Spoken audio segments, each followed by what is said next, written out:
Welcome back to our channel kung saan tinatalakay natin ang pinakamainit at pinakamahalagang development sa AFP modernization. Ngayon araw, pag-uusapan natin ang isang napakalaking balita sa mundo ng Philippine Defense Modernization. Sayang na sayang, dahil isang $1.5 billion defense loan mula sa US ay napunta sa Poland, at hindi sa Pilipinas. Ano ang nangyari? Bakit hindi napakinabangan ng ating armed forces ang malaking pondo na ito?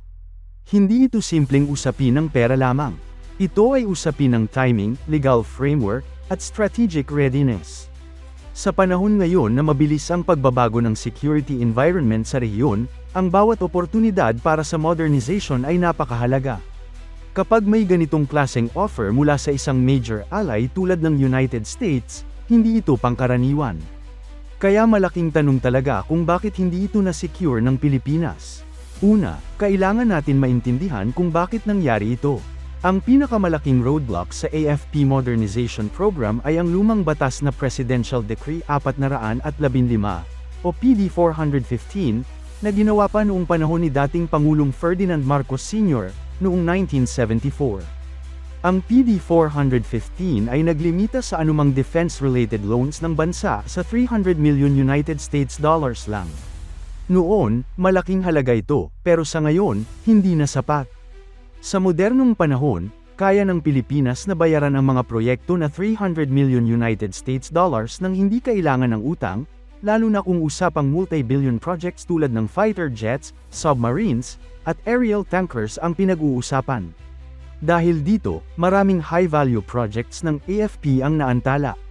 Kasama rito ang Multirole Fighter Aircraft Acquisition, Submarine Acquisition Project, Aerial Refueling Tanker, AEWC Aircraft, Airborne Early Warning and Control, Integrated MLRS, Multiple Launch Rocket System, Land-Based Missile Systems, Integrated GBADS, Ground-Based Air Defense System.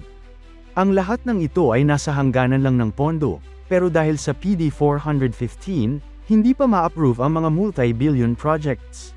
Dagdag pa rito, ang procurement cycle ng Pilipinas ay kilala sa pagiging mabagal at komplikado. Kahit may political will, kung ang legal ceiling ay hindi updated, limitado ang options ng DND pagdating sa financing structures. Hindi pwedeng basta tumanggap ng loan kung lalampas ito sa itinakdang cap ng batas. Ngayon, ang DND at ang AFP ay umaasa na ma-discuss ito sa Congress ngayong taon, pero wala pang tiyak na timeframe o garantiya kung kailan maaprubahan. Ito ang dahilan kung bakit kahit may oportunidad na makakuha ng $1 billion loan mula sa US, hindi ito napakinabangan. Ayon sa Philippine Ambassador to the US, Jose Manuel Romualdez, nakumpirma niya sa isang panayam sa One News na ang Pilipinas ay nalagpasan ang pagkakataon na makuha ang malaking defense loan. Ito ang bahagi ng panayam ng Philippine Ambassador to the US. Of this loan, no? Kasi parang sabi ni Secretary Teodoro, he wanted reform sa modernization program. Kasi nailimit daw yung ang Defense Department in obtaining loans abroad. Yes, that's parang true. 300 million lang yung ano eh. Something like that. Oh. Kaya nga eh. It had to go through a long process. And so this 1 billion actually went to Poland. Okay. So wala na sa atin yan. So yun ang, yun medyo, ito, kasi naka-appropriate na yun. Sabi sa amin ng State Department, why don't you get this? Because you're priority kayo. Because if you don't get it, Poland is ready to receive it. So we lost that opportunity, sir. Is there a chance that we can get that opportunity back again in some form or? Ang $1.5 billion na pondo ay originally allocated sa Pilipinas, pero dahil sa PD 415 at iba pang red tape, hindi natin nakuha sa takdang panahon.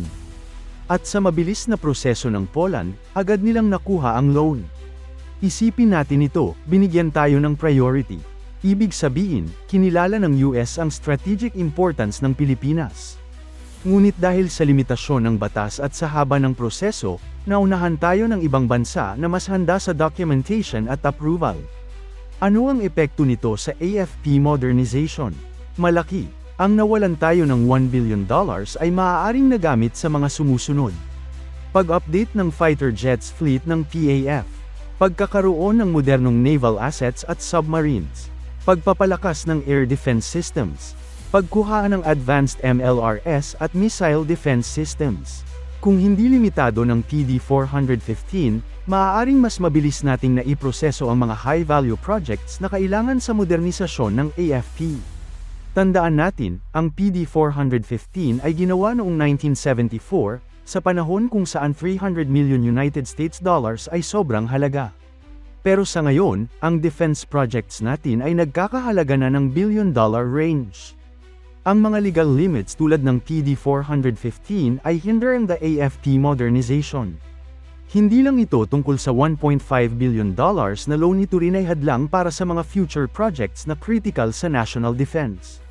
Kung titingnan natin ang sitwasyon sa Poland, mabilis nilang na-approve ang loan. Bakit? Simple lang, walang outdated legal limits na pumipigil sa kanila. Sa madaling salita, ang slow approval process at lumang batas ang dahilan kung bakit napunta sa Poland ang oportunidad na sana ay para sa atin. Balik tayo sa panayam kay Ambassador Romualdez. Ang importante dito ay malinaw. US government ay nagbigay priority sa Pilipinas. Philippine legalities at PD-415 ang pumihil sa mabilis na pagproseso. Result, loan allocation na punta sa ibang bansa. Ito ang malinaw na halimbawa kung paano ang red tape at lumang batas ay may tunay na epekto sa national defense. Ano ang aral dito para sa Pilipinas? Review PD-415 kailangan i-update o baguhin para payagan ng multi-billion defense loans at projects. Streamline loan approval process para hindi ma-miss ang time-sensitive opportunities. Strategic planning, dapat handa ang DND at AFP sa mabilis na procurement, lalo na kung foreign loans o defense partnerships ang involved. Kung hindi natin ito aayusin, hindi lang $1.5 billion loan ang masasayang, baka maulit ito sa iba pang foreign assistance at defense programs. May ilang hakbang na maaaring gawin. Congressional review of PD-415, siguraduhin na updated ang batas para sa modern defense needs. Fast-track approval process para sa loans at procurement projects na may deadline. Long-term planning sa defense acquisition, hindi lang reactive, kundi proactive na magplano para sa modernization. Sa ganitong paraan, makakaiwas tayo sa sitwasyon kung saan opportunity ay napupunta sa ibang bansa, habang ang Pilipinas ay naghihintay pa sa legal process. Sa kabuuan, malinaw na ang PD-415 at red tape ang dahilan kung bakit napunta sa Poland ang $1.50 billion US defense loan. Ito rin ay magandang pagkakataon para sa bansa na pag-usapan at baguhin ang outdated laws para sa mas mabilis na modernization ng AFP.